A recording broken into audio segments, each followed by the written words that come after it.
Hi everybody, welcome back. I wanted to take a couple of moments to talk to you about our next assignment, which is about development. So I know this week's assignment um, has a lot of information in it about development. One of the things I do want to remind everybody about is this is an introduction class. So part of Introduction to Psychology is I have to provide you with an overview of many different aspects of psychology. So development is something that you're interested in, whether it be prenatal, whether it be child, adolescent, geriatrics. Um, this is to give you an overview of development as a whole, and there are so many courses that have to do with the specific areas of psychology. So for development, there's developmental psychology, there's child psychology, there's adolescent psychology, there is adult development, there's development about geriatrics. So many different areas, so many different specific classes that you can take depending on what area you're going into. So I know a lot of nurses take this course. So you may be into OB, so you're going to maybe want to take a course or two in prenatal development. You may be working in a nursing home, so prenatal development may not be as important to you, but you may really want to look at and take classes about geriatrics. So this week's topic has a lot of information that is a very, very, very limited and basic overview for the purpose of just introduction to psychology. So that's one frustration I hear is people say, oh, I wish we talked more about this or that. Remember that this course overall is an introduction course. It is to introduce you to many different aspects of psychology. And unfortunately, in 13 weeks, we only have so much time and a lot to cover. So with that being said, with psychology, one of the biggest debates is nature and nurture. So how do people develop? Is it more based on nature? Is it more based on nurture? And you'll also find that some theorists believe that development happens in stages. So when we think of nature, we think of those things that are part of our genetics, things we really don't have a lot of control over. They're part of who we are, part of what we're born with. Then we have the nurture piece. When we talk about parenting, the different there's three types of parenting in your text that they go over. So when you think about the different types of parenting, when you think of authoritarian, authoritative, permissive types of parenting, that would be nurture. When we think about social media, when we think about our neighborhoods and the environments that we grow up in, when we think about the influence our schools have, that is all based on nurture as well. Then in the text, you hear about Piaget, you hear about Erikson, you hear about Freud. They believe that development happens in stages. You don't necessarily always get stuck in one of these stages, but what happens is you have an either or. So you go through the stage, Freud's early psychosexual stage is oral versus fixated. However you come out of that stage is something that you'll more than likely have with you for the rest of your life.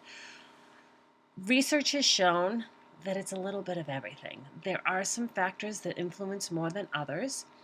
Through development, I'm sure we've all heard stories of people who come from poverty-stricken areas.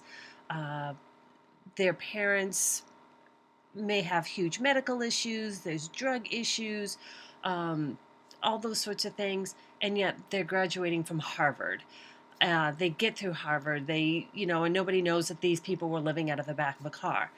We also have people who come from wealthy families and yet get involved in a variety of other things that kind of stagnates their development.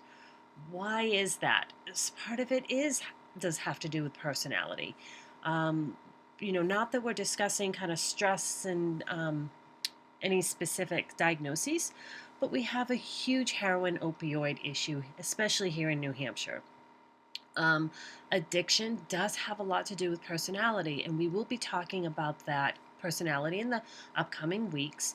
But when we think about the type of personality we have, when we have an addictive personality, is that who we are? Sometimes it's a learned behavior. So there's a little bit of both that goes on. There's a little bit of stages that gets thrown in there too. You're going to have some theorists who feel very strongly about their perspective. Then you're going to have some theorists and some people who believe in a more integrative approach, that it may have a little bit to do with both. Um, I often hear teachers say, well, the apple didn't fall far from the tree, both positively and in a negative. Sometimes there are learned behaviors, but does that mean that gives an excuse for people to stop developing and stop growing? No. Um, Even as adults and into our older years, people still want to learn. I mean, a lot of elderly are now learning about social media and computers and uploading photos on Twitter and Instagram and Facebook. So constant learning, we know, helps our brain. We helps keep us young. Physical activity helps our development as well. All of those things play into our development. Those are kind of the nurture pieces. The nurture pieces. Part of how we eat and what we put into our bodies also impacts our development. A lot of times, prenatally, mothers are feel people feel mothers are responsible for the child's health. Ultimately, yes, because mothers are carrying that child for 9 months. But remember, dads have to include 50% of our genes. It's a 50-50. So even how dads take care of themselves can impact their genetics, can impact their sperm, which can then impact how a child grows and develops as well. So even prenatally, Dad, you're not off the hook. You're still on the hook. Well before the child, you even realize that the child is coming. So moms, we know prenatally are responsible for children for the 9 months, how they take care of them. And there's a lot of research about kind of early childhood and the importance. They talked a lot about kangaroo care, I believe what it's called, where, they have babies on the mothers right away, skin to skin contact, both with mothers and with fathers. The importance of touch, tending to your child's needs, so on and so forth. So when we look at kind of those age-related changes, we look at that research, all of that has a role in our development. So, when we think about it too, fathers as parents are different than mothers than parents. They each have their own unique influence on a child. Every parent is different, and that's good. I mean, you definitely want to be able to be on the same page and co-parent to do that. But children who have regular quality interactions with their father tend to have a higher IQ, believe it or not. There is research that goes along with that. Absence of a father can tend to impact a child's self-esteem. It can also impact their mental health, sometimes more depressive. When we think of some of the programs of Big Buddies, or Best Buddies, Best Buddies and Big Brothers and Big Sisters programs, the role that those people play in that child's life is huge and important, and why sometimes some of the people are like, well, I wasn't chosen to be a best buddy, or I wasn't chosen to be a big brother or big sister, because you need to be dedicated, because it can have such a negative influence if the consistency is not there for the child, and it will impact their development overall. So when you go through these chapters, from Erikson, Freud, Piaget, there's a lot of information in those early chapters. But remember, those have to go through the lifespan. So those do go into adulthood, adolescence, and adulthood. When we think about developing as an adult, our focus changes a little bit. So we start to include school, we start to include workplace. Our things begin to change and expand a little bit more. and what impacts us developmentally, we start to have those physical changes that a lot of adolescents will go through. There's a lot of physical changes as we go through early, mid, and late adulthood as well. People talk about weight gains when they hit 40 or 50 and biological clocks ticking. There's also an impact to our eye, our vision.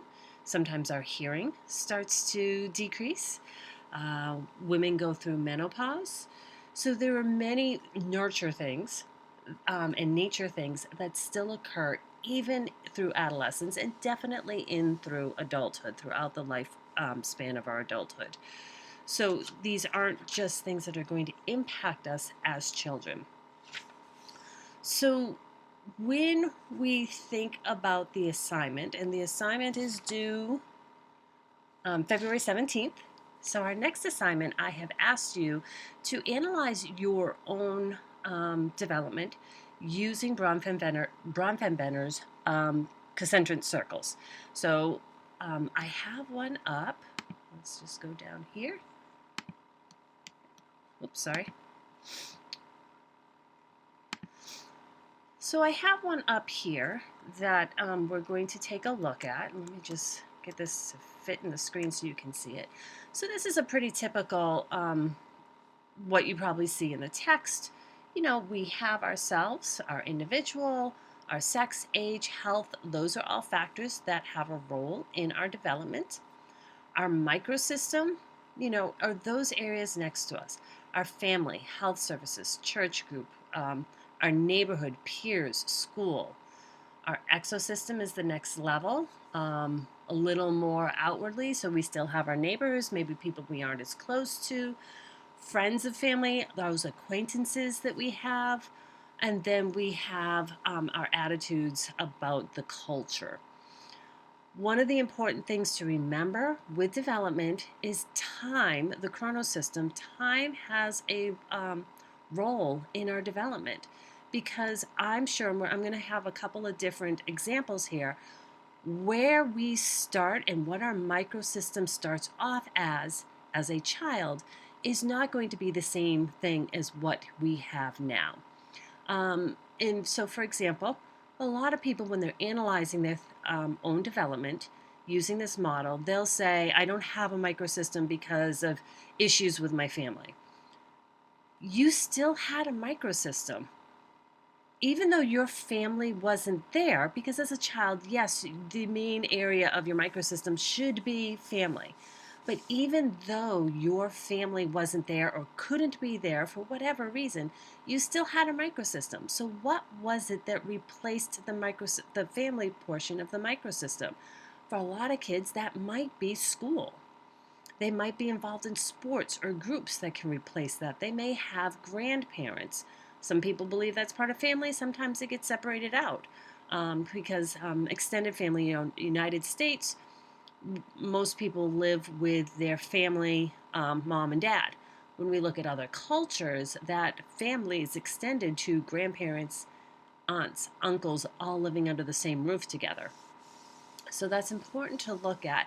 And when you're analyzing your own system, it's important to really think about, what was my microsystem? If it couldn't be my mom and dad, what was it instead? And how did that play a role in my development?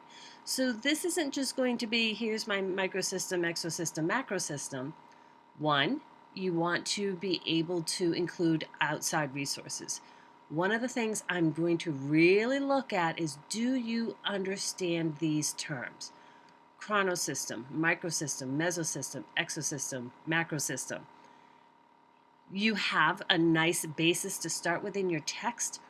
One thing I would highly recommend is really look at these systems outside the text. Really have a solid understanding of what they are before you start to relate it to your own life. Why did Urie Bronfenbrenner come up with this? How did he come up with this? Why is this so important in the world of development? Those are all going to be areas that you can research and include that outside research. It's also going to be important to talk about how do these systems all relate to one another, because these systems, as you can see, do not work in isolation. They really don't work in isolation. Um, so that's another piece to think about as well. So just to give you a few examples, and this one, hopefully you can see it, but this one, if we think of a child. So a child, has their main area, microsystem, would be home, siblings, the parents. We've got, for kids, another important aspect for development is school and or daycare. Thinking about peers, thinking about teachers. As a parent, you really have to um, think about schooling and think about daycare. Where is a good place for my child to go to daycare? Um, what are some of the, we look at the research. When you're looking at a daycare, do you know what the research says about child development for student or child adult ratios, for developmentally appropriate programming? As a parent, those are pieces that you want to look at, because if you got a kid that's sitting in a corner playing with blocks all day, is that going to be developmentally stimulating to your child? Whereas when there's bright colors, books being read, various activities for the child to engage in throughout the day, and various opportunities for learning, again, that may be more important to their development.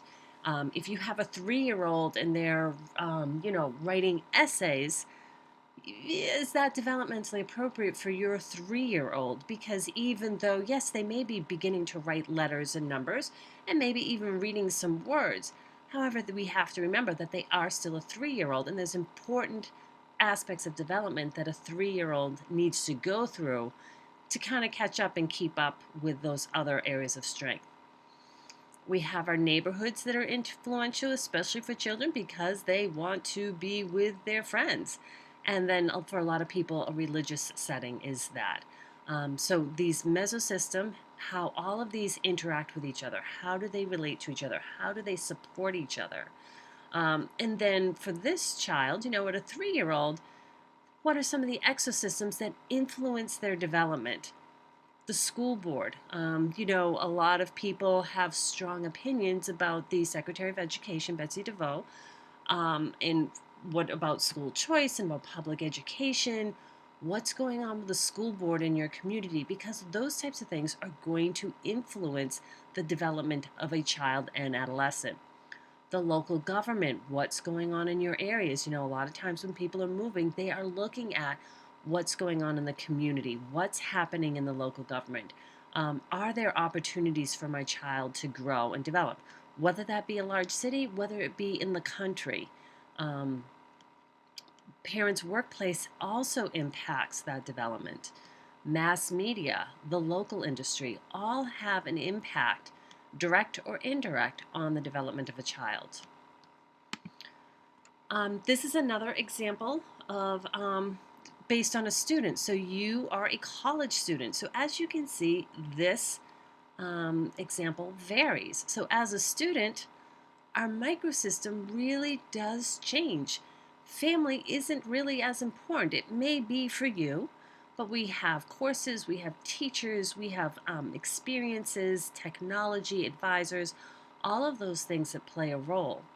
And then when we think of the exosystem, we get out a little bit further, that there's the mission and purpose of the college. It's looking more at the college, university, what's going on there, the programs of study. And then we have the macro system, Tennessee Higher Education Commission, and this is where this, excuse me, this link came from. But again, we have community and cultural influences, public opinion and media, ethics, legal mandates, economic influences, state agencies. All of these, as a student, these are all things that you took into consideration, believe it or not, in one way or another, when you were choosing where to go to college.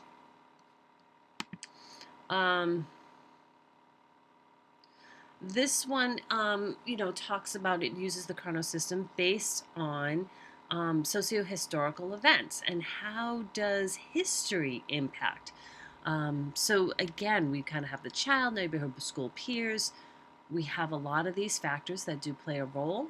And it really helps us with our course options. It helps us with those beliefs, those customs, our lifestyles of what's going on, what's available to us. We'll be talking a little bit more about our mental health, but we know the research that people who have access to medical care do have more opportunities, and their development does vary from people who don't have access to medical care. This one is a little hard to read, but this is for Elias, and he's a 16-year-old boy. It talks about how he's outgoing, he's intelligent, friendly, he's got the family. Again, microsystem, for him, football is going to be important. So, we've seen school, family a lot, but for him, football is something that's really important. So, part of that mesosystem is going to be football friends and coach. They're going to be important to him. His grandparents, his cousins, school activity, these are all things that he has opportunities to have in his life. And these are supports that he has in his life, which impact, by his community, his own customs, the school structure. But when we have something like a death in the family or a new birth in the family, we know that those things are going to not only impact Elias here, but it's going to impact his all of his systems as a whole. Because if there's a new birth or a death in the family, more than likely grandparents and cousins are going to be impacted in family. So these are all integrated, working together, and how do they support each other in order for Elias or anybody to develop. This one happens to be more for a woman. No offense to the men taking the course, but just to show how the chronosystem and how the Bronfenbrenner's theory can vary based on an individual woman, and all of those things may have an impact on her development as an adult. We've got our parents, sisters, cousins, husband, but look at the exosystem. It kind of changes away from a lot of people, but we have other things that are impacting us: books, magazines, primary care physician, TV and the internet, radio, social media. And then, social conditions come into play, economic systems, our own ethics and laws. And then the last one I wanted to show you, and this one is about stress and resiliency, and this is something a lot of social workers actually use. So what happens is this is an individual, and it goes through kind of the different load factors. So when we look at the individual, and we look at them as an individual, they have this recessive gene. I don't know what that is, but they have a recessive gene, and their personality is a type A, more of a hostile type A, and they're really looking to gain locus of control. They're looking to gain control over the life. So they start to look at the various systems. So within the family, there is attachment in the family, but there's violence and turmoil. There's a single parent, separation, some caregiving issues going on. When we look at this person at work, there's control issues, demands, decisions. Their career is not very stable. And for this person, they're homeless or a squatter. So we know that kind of is going to impact who they are. What kind of supports do they have, social networks, beyond themselves? Lack of housing. They're in a rural, urban area. Those places don't have lack of housing. I mean, earlier, probably back in November, I know Concord was really in a state of crisis because there was no housing for the homeless individuals living in this city, because the place that had been, I believe it was St. Paul's, was able to get it up and running. So, due to funding, due to a lot of issues, even in a city like Concord, there is no place for homeless people to go to have a warm place to sleep. This person does have emotional support. There's ties with friends and neighbors, which is, so it's not only looking at the negative, but it looks at the positive pieces as well. And then the macro system, what kind of are those outside? So they've got an education. They do have an income right now. They do have some status within their employment, but, they're really not going to be moving up more in their workplace. It's kind of going to be more downward. Race and ethnicity, I think we've heard a lot about the race issue, especially with this in the past year or quite a few years, couple years. I mean, it's been ongoing for decades, but I think the race issue in society overall has, been really brought to light again of what's going on. So that is something that's going to impact individuals. We also look at people's spirituality because that is an important part of our development and that does give us connections to other people. This person does happen to attend religious services and they have a sense of meaning and purpose in life overall. So, again, this changes over time, and I've kind of given you quite a few examples to show that what you start off with as a child is not the same thing as you have now. And that is really how you're going to analyze it. So, again, if your family, like this one, your microsystem is your family, there may have been some unhealthy habits or unhealthy relationships within your family, so which impacted your development. But what are the pieces that kind of held you together to get you to where you are today? Because obviously you're taking college courses. From what I remember, most of you are out in the workforce, so you've had success in life. What has helped you get to where you are, and how has this changed over time? So again, research is required. I would highly recommend researching Yuri Bronfenbrenner. I would highly research making sure you have a good, solid understanding of the different systems. I would also research Bronfenbrenner's and how culture affects a child's or individual's development, because that's really what Bronfenbrenner's Bronfenbrenner's idea is. Really understand his theory as a whole, because there are a lot of cultural influences, kind of that nurture type of piece. So, and how they interact with each other. And so the last part should be your own analysis of your own development from where you are now. Again, don't share anything that you're not comfortable sharing.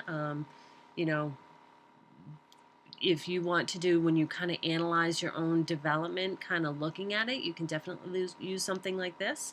We can go back to Elias here.